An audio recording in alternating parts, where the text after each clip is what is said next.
Si Congressman Amado Bagatsing, matagal ko na nakilala at nakasama ko siya sa Pulang Cruz sa Philippine Red Cross Manila Chapter at nakita ko kung paano siya bilang chairman namin, kung paano siya kumilos at talagang napakabilis.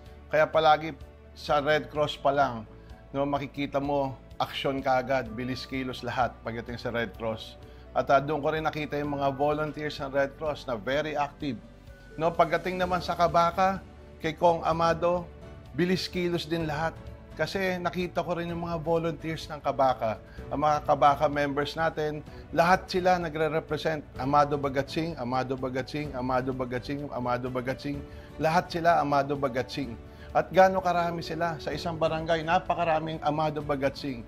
No? Kaya pag kailangan ng tulong ng tao, mabilis kagad ang kilos, no? Nare-report kagad nila sa Kabaka kung anong kailangan ng mga constituents. Kaya doon ko nakita talaga lahat mabilis ang kilos pagdating kay Congressman Amado Bagatsing. Alam niyo mga mahal kong taga 5 distrito, itong katabi ko, si Monyo Pangco. Hindi lang matangkad ito, hindi lang malaki ito, malaki ang puso nito.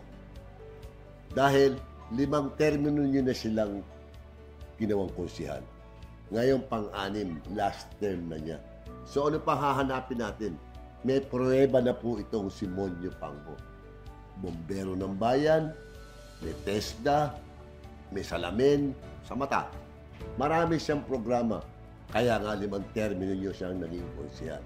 Ibalik po natin si Monyo Pangco sa konseho.